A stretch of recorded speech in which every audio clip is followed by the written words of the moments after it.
नमस्कार. निपुण भारत कार्यक्रमांतर्गत अध्ययनामध्ये मागे असलेल्या मुलांसाठी कृती कार्यक्रम सुरू आहे. कृती कार्यक्रमादरम्यान आपण मागे असलेल्या विद्यार्थ्यांसाठी उपचारात्मक अध्यापन सुरू केलेले आहे. उपचारात्मक अध्यापनादरम्यान आपल्या सर्वांना मदत व्हावी, मार्गदर्शन लाभावं यासाठीच जिल्हा शिक्षण व प्रशिक्षण संस्था सांगली यांच्याकडून कृतींचा गुरुवार गणित विषयासाठी सत्र आयोजित केले जातात. आजच्या या सत्रामध्ये मी रमेश राजाराम झिटे, जिल्हा परिषद शाळा लंगरपेठ, तालुका कवठेमंकाळ, जिल्हा सांगली, गणित विषयासाठीचं निपुण भारत अभियानाअंतर्गत आपल्याला आलेल्या अध्ययन समृद्धी साहित्य संचाचा वापर करून आपण विद्यार्थ्यांनी अपेक्षित उद्दिष्ट प्राप्त केलेली आहेत का, अध्ययन निष्पत्ती त्याला साध्य झालेल्या आहेत का याचा पडताळा घेण्यासाठी, विद्यार्थ्यांचा जास्तीत जास्त सराव घेण्यासाठी या साहित्याचा आपल्याला कसा वापर करता येईल हे आपण आपल्या आजच्या सत्रात पाहणार आहोत. या साहित्याचा वापर करून मागे असलेल्या विद्यार्थ्यांना आपल्याला उद्दिष्टांपर्यंत पोहोचवण्यासाठी, त्या अध्ययन निष्पत्तीपर्यंत घेऊन जाण्यासाठी मदत होणार आहे.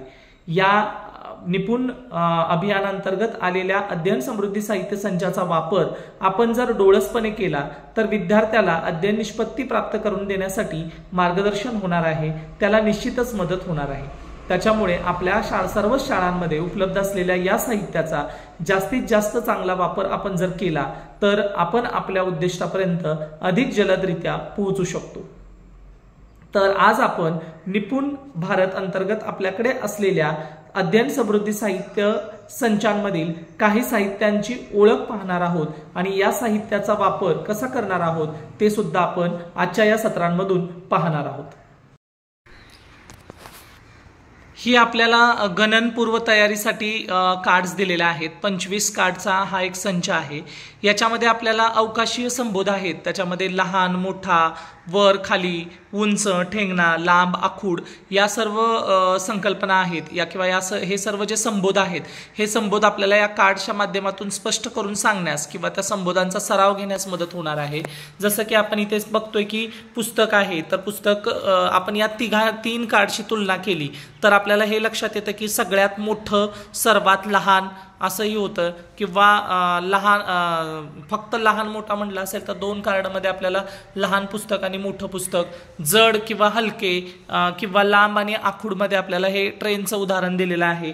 तर अशा प्रकारे आपण काय करू शकतो की गणनपूर्व तयारीमधील जे अवकाशीय संबोध आहेत किंवा मोठ्याकडून लहानांकडे, लहानांकडून मोठ्याकडे किंवा क्रमवारीता समजण्यासाठी या सगळ्याच्या सरावासाठी आपल्याला या साहित्याचा वापर करता येतो. हे गणितीय संख्याचक्र आहे. या गणितीय संख्याचक्राचा वापर करून आपण कितीही संख्या बनवू शकतो आणि त्या संख्या बनवून त्या संख्यांचं अंकात, अक्षरात वाचन, लेखन विद्यार्थ्यांकडून करून घेता येऊ शकतं. एकदा का विद्यार्थ्याला एकक, दशक, शतक, हजार, दशहजार ह्या संकल्पना समजल्या का मग त्याच्यापासून आपल्याला या संख्याचक्राचा वापर करून त्यांचा खूप असा सराव आपल्याला करून घेता येतो. याच्यामध्ये पांढरा रंग हा दिसतो हा एकक आहे, त्याच्यानंतर गुलाबी आहे हा दशक आहे, त्याच्यानंतर शतक आहे, त्याच्यानंतर हजार आहे आणि त्याच्यानंतर दशहजार आहे. आणि आपल्याकडे अशा प्रकारच्या त्रिकोणी सोंगट्या सुद्धा असतात आणि त्या आपण फक्त अशा टाकल्या की आता तुम्ही बघत असाल की गुलाबीमध्ये एक आहे, त्याच्यानंतर पिवळ्यामधल्या एकत्र करायच्या, त्याच्यानंतर निळ्यामधल्या एकत्र करायच्या आणि जांभळ्यामधल्या एकत्र करायच्या आणि हे असं एकत्र केल्यानंतर आपल्या लक्षात येईल की आता एककाच्या घरात काहीच नाही म्हणजे 0 आहे, दशकाच्या घरामध्ये 1 आहे, शतकाच्या घरामध्ये 3 आहेत, हजाराच्या ह्याच्यामध्ये 4 आहेत आणि दशहजारामध्ये 2 आहेत.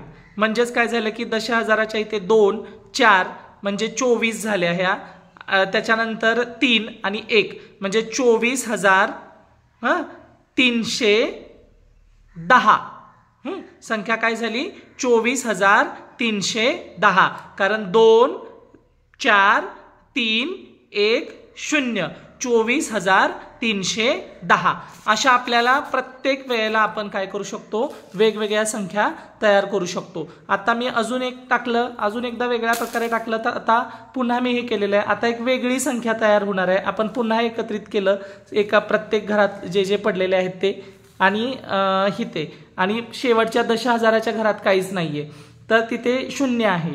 त्याच्यानंतर हजाराच्या घरात 2 आहे, शतकाच्या घरामध्ये 4 आहेत, दशकाच्या घरात 1 आहेत आणि एककाच्या घरामध्ये 2 आहेत. म्हणजेच किती झाले की 2412. 2412 आणि मग विद्यार्थी अंकात पण लिहिल आणि अक्षरात मध्ये सुद्धा लिहिल 2412. तर अशा पद्धतीने आपल्याला या संख्या चक्राचा वापर करून जास्तीत जास्त संख्या तयार करता येतील. त्यांचं अंकात वाचन लेखन करण्याचा, अक्षरात वाचन लेखन करण्याचा सराव आपण मुलांचा घेऊ शकतो. ही संख्या कार्डे आहेत. याच्यापासून आपल्याला विद्यार्थ्यांना आता याच्यामध्ये ही 3 अंकी संख्या आपल्याला तयार करता येतात. ही दोन्ही वेगवेगळी कार्ड्स आहेत आणि याच्यातून आपल्याला 3 अंकी संख्या तयार करता येऊ शकतात. की जसं की आता आपण एक हे कार्ड बघितलं तर या कार्डमध्ये 4 आहे, एका ठिकाणी 6 आहे आणि एका ठिकाणी 7 आहे. तर याच्यावरून तुला 3 संख्या दिलेल्या आहेत आणि याच्यावरून तू जास्तीत जास्त किती तुला 3 अंकापासून संख्या तयार करता येतील तर तू कर असं आपण जर का त्याला सांगितलं तर तो 647 करेल, 746 करेल, त्याच्यानंतर 476 होईल, त्याच्यानंतर अजून 674 होतील. तर अशा विविध संख्या आणि अशी वेगवेगळी संख्या कार्ड आपण विद्यार्थ्यांना देऊ शकतो. जसं या संख्या कार्ड मधून 213 होईल, 312 होतील, 132 होतील. तर अशा विविध संख्या या संख्या कार्डाच्या माध्यमातून आपल्याला तयार करता येतात. प्रगत शैक्षणिक महाराष्ट्र कार्यक्रमांतर्गत आपल्याला भरपूर अशी शैक्षणिक साहित्य दिलेली आहेत की ज्याचा वापर आता आपल्याला या उपचारात्मक अध्यापनाच्या सरावासाठी होणार आहे. आता आपल्या समोर दिसत आहेत ही बेरीज वजाबाकी कार्ड आहेत. या कार्डांचा वापर करून सुद्धा विद्यार्थ्यांना आपण शाब्दिक उदाहरणं तयार करण्याचा सराव करून घेऊ शकतो. त्याला बेरीज ही संकल्पना, वजाबाकी ही संकल्पना समजलेली आहे का, शाब्दिक उदाहरणं तयार करता येतात का आणि बेरीज आणि वजाबाकींमधला सहसंबंध त्याला समजलेला आहे का, हे आपल्याला याच्यावरून पडताळून पाहता येते. जसं की आता आपल्याला हे एक उदाहरण दिसत आहे की 3 अधिक चौकट आहे आणि बरोबर 7 आहे. तर याच्यावरून माझा विद्यार्थी काय तयार करेल किंवा मी उदाहरण काय तयार करेल की माझ्याकडे 3 काड्या आहेत आणि आईने मला किती काड्या दिल्या तर माझ्याकडे 7 काड्या होतील. म्हणजे मी उदाहरण काय तयार करेन की माझ्याकडे 3 काड्या आहेत, आईने मला अजून किती काड्या दिल्या म्हणजे माझ्याकडे 7 काड्या होतील. तर मग माझा विद्यार्थी काय किंवा मूल काय करेल की आईने अजून किती द्यायला पाहिजेत, 7 आहेत आणि 7 तयार व्हायचे आहेत आणि माझ्याकडे 3 आहेत म्हणजे अजून 4 द्यायला हवेत. इथेपर्यंत तो विद्यार्थी जाणार आहे. तसंच दुसरं उदाहरण आपण बघितलं तर 6 अधिक चौकट आणि बरोबर 8 आहे. तर माझ्याकडे 6 पेन्सिल आहेत. माझ्या मित्रांनी मला किती पेन्सिल्स दिल्यानंतर माझ्याकडे 8 पेन्सिल होतील. तर अशा प्रकारे आपल्याला बेरीज वजाबाकी कार्ड आहेत, याच्याकडून आपल्याला जास्तीत जास्त शाब्दिक उदाहरणं विद्यार्थ्यांकडून तयार करून घेता येतील. आपल्याकडे अशा संख्याक्रमाच्या सुद्धा गाड्या आहेत की आपण बघितलं असेल की बाणाने सुरुवात होते, मग 105, त्याच्यानंतर 106, 107, मग मी 108चं कार्ड लावणार आहे की 108, 109, 110, 111 आणि त्याच्यानंतर 112 आणि स्माइली. म्हणजे संख्याच्या क्रमाच्या अशा संख्याक्रम गाड्या सुद्धा काय आहेत आपल्याकडे आहेत की 105, 106, 107, 108, 109, 110, 111 आणि 112 लावल्यानंतर स्माइलीचं चिन्ह येतं. अशा विविध गाड्या आपल्याकडे अवेलेबल आहेत आणि त्याचा वापर करून सुद्धा आपण विद्यार्थ्यांचा सराव घेऊ शकतो. या साहित्याला गणितीय जाळी असं म्हणतात आणि हे साहित्याचा आपण वापर करताना खूप वेळा नकळत आपल्याकडून चूक होते. म्हणजे याच्या तिच्या सोंगट्या असतात, या आपण तिच्यात तशाच घातलेल्या ठेवतो आणि जेवढ्या आपल्याला वापरायचं आहे तेवढ्याच चौकोन किंवा तेवढ्याच चौकटी रिकाम्या करतो. तर तसं न करता हे साहित्य वापरताना विद्यार्थ्यांना संभ्रम होऊ नये आणि आपल्याला अधिक जलद गतीने परिणाम मिळावा याच्यासाठी हे रिकामं करून घ्यायचं आहे. आणि याच्यामध्ये आपण बघितलं असेल की विविध रंगाचे याचे क्यूब्स किंवा याच्या ज्या सोंगट्या आहेत त्या वेगवेगळ्या रंगाच्या असतात.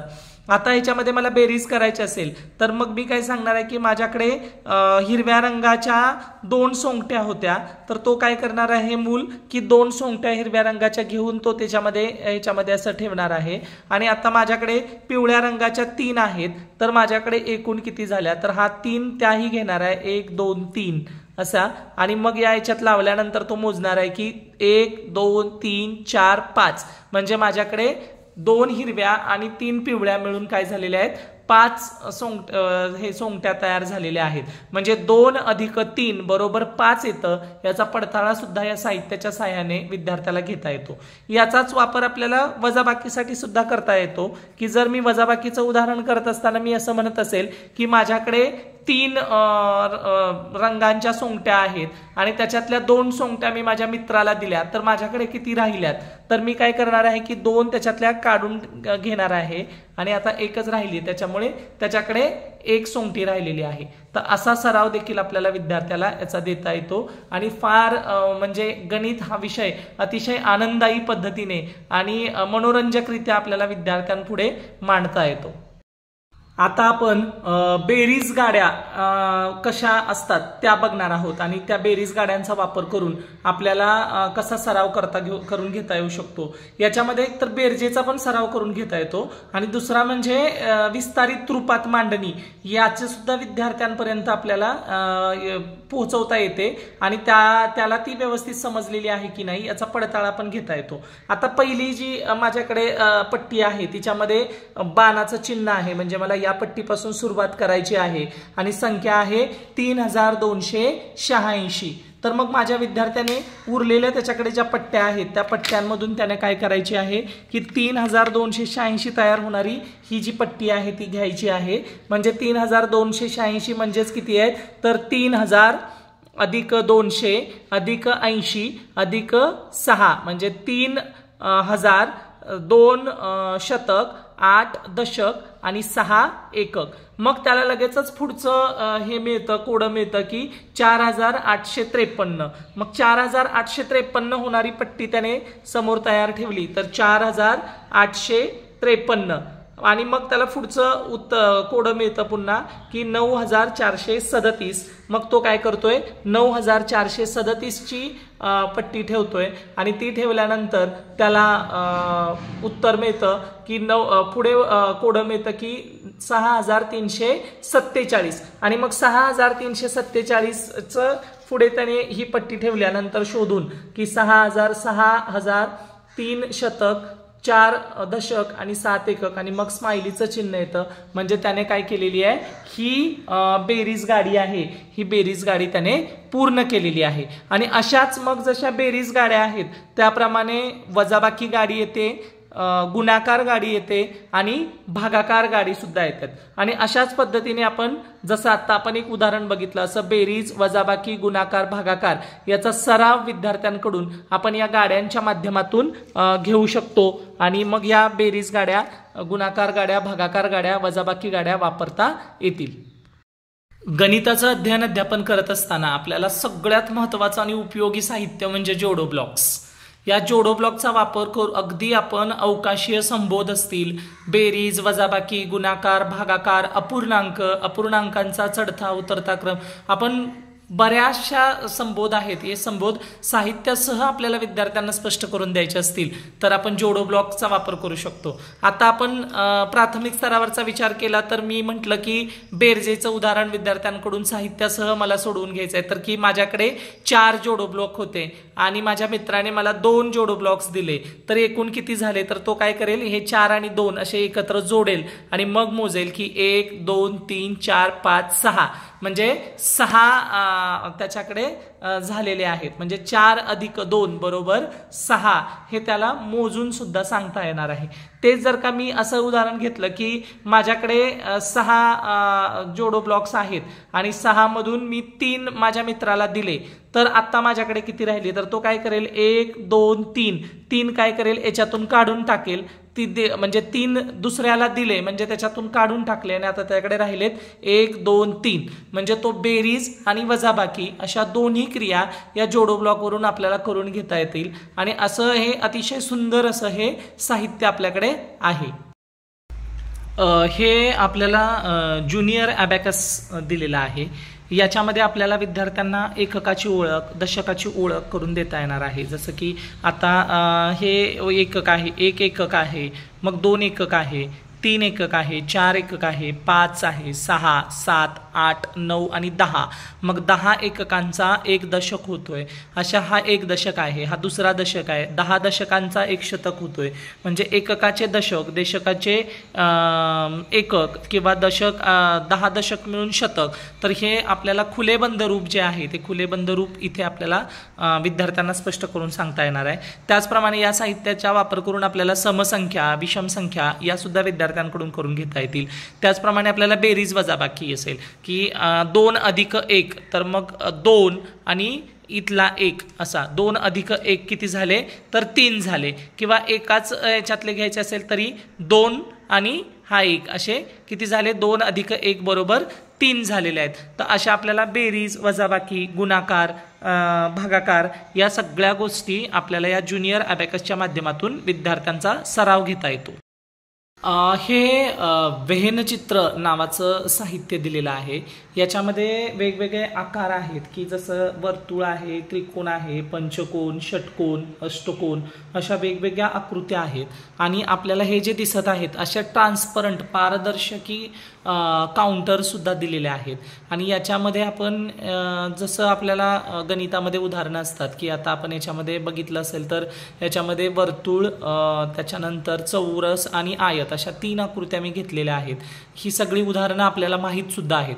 मग याच्यामध्ये फक्त वर्तुळात असलेल्या चकत्या किती आहेत, वर्तुळात आणि चौकोनात असलेल्या तक्त्या किती आहेत, आणि तिघाती असलेले किती आहेत, म्हणजे अशा वेगवेगळे प्रश्न विद्यार्थ्यांना आपल्याला विचारता येतात. किंवा याच्यामध्ये आपण हेही नाव देऊ शकतो की क्रिकेट खेळणारे किती आहेत, त्याच्यानंतर कबड्डी खेळणारे किती आहेत. म्हणजे विद्यार्थी याचा वापर करून शाब्दिक उदाहरणं तयार करू शकतात. ती उदाहरणं त्यांना सोडवण्यासाठी याचा मदत होऊ शकते. एकंदरीत काय की विद्यार्थ्यांना वेगवेगळ्या संचांमधील सहसंबंध समजावून सांगता येईल. त्याचप्रमाणे संचावर आधारित वेगवेगळी उदाहरणं सुद्धा आपल्याला विद्यार्थ्यांकडून तयार करून घेता येतात. आणि ही कृती वैयक्तिक आणि गटात अशा दोन्ही पद्धतीने आपल्याला ही कृती घेता येते. विद्यार्थ्याची नाविन्यशीलता, सर्जनशीलता आणि कल्पकता या तिघांचा विकास करण्यासाठी आपल्याला या साहित्याचा, व्यंगचित्र या साहित्याचा अतिशय सुंदर असा वापर होणार आहे आणि त्याचा आपण उपयोग करून घेऊ शकतो. संख्या तयार करण्यासाठी आपल्याकडे आणखी एक साहित्य आहे, ते म्हणजे संख्यावाचन वर्तुळ आणि या कवड्या, असं आपल्याकडे 2 साहित्य आहेत. आणि याचा वापर करून सुद्धा आपल्याला संख्या तयार करता येतात आणि त्याचं वाचन करून घेता येतं विद्यार्थ्यांकडून. परंतु त्या अगोदर आपल्याला काय करावं लागेल, या कवड्या ज्या आहेत तर या कवड्यांना नावं ठेवावी लागतील की लाल रंगाच्या आहेत त्या एकक आहेत, त्याच्यानंतर पांढऱ्या आहेत त्या दशक आहेत, पिवळ्या आहेत त्या शतक आहेत, या हजाराच्या आहेत आणि या दशहजाराच्या आहेत, असं आपल्याला ठरवावं लागेल. आणि मग आपल्याला जितक्या अंकी संख्या तयार करायच्या आहेत त्या तितक्या अंकाच्या, म्हणजे मला जर का 2 अंकी तयार करायचं असेल तर मी काय करणार आहे की दशकाच्या आणि एककाच्या कवड्या आहेत त्या माझ्या हातात घेणार आहे मी. आणि हातात घेतल्यानंतर त्या कवड्या मी काय करणार आहे, या वर्तुळात टाकणार आहे.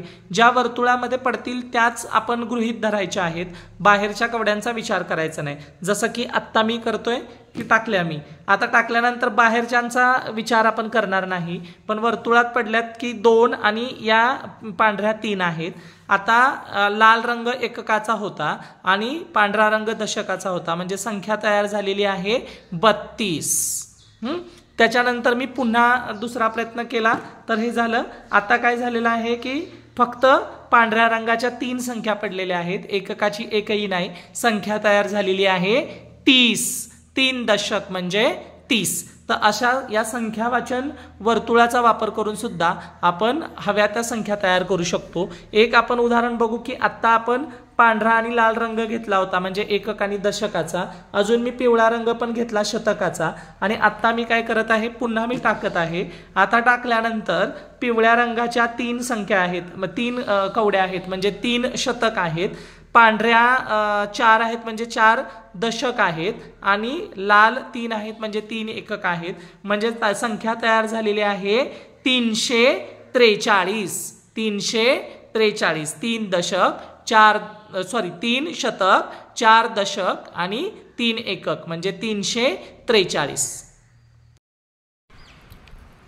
विविध परिमाणांचं पाव, अर्धा, पाऊणमध्ये रूपांतराची ही कार्ड्स दिलेली आहेत. आता एक कार्ड आपण उदाहरणांसाठी बघतोय की हे मिनिटांचं कार्ड आहे. तर याच्यामध्ये त्यांनी काय केलेलं आहे की पूर्ण 1 तासाचं आहे, तर त्यांनी 15 मिनिटांचा एक भाग रंगवलेला आहे. 15 मिनिटं म्हणजे तो पाव तास आहे, पाव तास म्हणजेच 15 मिनिटं आहेत आणि त्यालाच 1/4 तास असं म्हणतात किंवा त्यालाच 0.25 तास असं म्हणतात.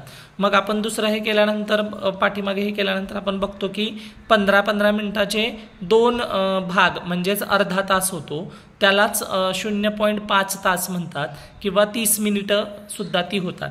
त्याच्यानंतर पुन्हा आपण पुढे जर बघितलं तर तेच चित्र किंवा तेच आपण फक्त फोल्ड केलं आणि पुढचा त्याचा भाग काढला तर आपल्याला इथे असं दिसून येतं की आता हे 45 मिनिटं झालेली आहेत की 15 मिनिटाचे 3 भाग याच्यात घेतलेले आहेत, म्हणजेच 45 मिनिटं. त्यालाच पाऊण तास म्हटलं जातं आणि तेच 3/4 तास आहेत आणि 0.75 तास त्याला म्हटलं जातं.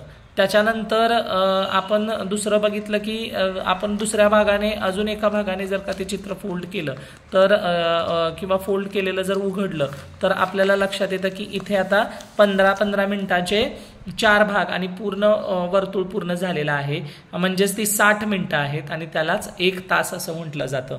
म्हणजे एकंदरीत विविध परिमाणांचं पावचं अर्धा, आता हे पूर्ण 15 मिनिटाचे 4 भाग म्हणजे पूर्ण 1 तास आहे.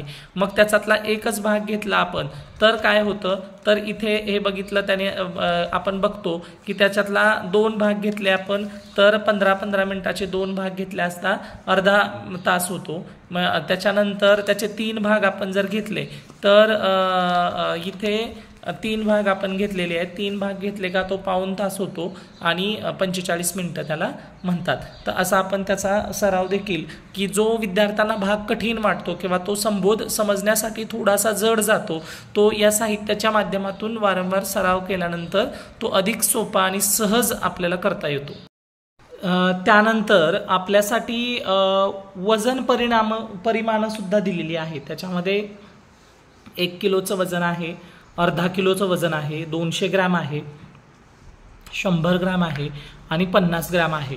विद्यार्थ्यांना आपण एक अध्ययन निष्पत्ती पाहतो की विद्यार्थ्यांना अंदाजाने वस्तूचे मोजमाप करता येणं किंवा वस्तू अंदाजाने किती वजन असेल वस्तूचं ते ओळखता येणं, तर त्याचा आपल्याला सराव घेता यावा किंवा विद्यार्थ्याने अंदाजानं केलेलं वजन आहे ते वजन अचूक आहे किंवा त्या वजनाच्या अचूकतेपर्यंत अंदाज पोहोचलेला आहे का हे पाहण्यासाठी याचा वापर आपल्याला होणार आहे. याच्यामध्ये आपल्याला विद्यार्थ्यांकडून मग त्याने एखादी वस्तू म्हणजे दगड का असेना तर तो दगड जरी घेतला तरी त्याचं त्याने अंदाजाने केलेलं वजन आणि मग प्रत्यक्ष त्याचं वजन याच्यामध्ये थोडं म्हणजे जवळीकता आहे का किंवा समानता आहे का हे पाहण्यासाठी आपल्याला या वजन परिमाणांचा वापर होणार आहे. अशा प्रकारे आपण निपुण भारत अभियानांतर्गत आपल्याकडे असलेल्या अध्ययन समृद्धी साहित्य संचामधील साहित्याची ओळख पाहिली. या साहित्याचा वापर आपण जर डोळसपणे केला तर या साहित्याचा वापर करून आपल्याला विद्यार्थ्यांमध्ये अपेक्षित क्षमता प्राप्त करण्यासाठी निश्चितच मदत होऊ शकते. या साहित्याचा वापर जर आपण विद्यार्थ्यांच्याकडून कृती करून घेताना केला तर त्या कृती विद्यार्थ्यांच्या सहजरित्या लक्षात येतील आणि म्हणूनच हे साहित्य आपल्या शाळांकडे सहज उपलब्ध आहे. या साहित्याचा आपण सर्वांनी वापर करूया आणि आपला विद्यार्थी अधिक जलद रीतीने प्रगत करण्यासाठी, विद्यार्थ्याला सर्व संकल्पना समजून घेण्यासाठी मदत होईल अशा कृती करण्यासाठी आपण प्रयत्न करूया. तर आपण या सर्व कृतींचा वापर जर केला तर विद्यार्थी आनंददायी पद्धतीने अध्ययन अध्यापन करू शकतो. धन्यवाद.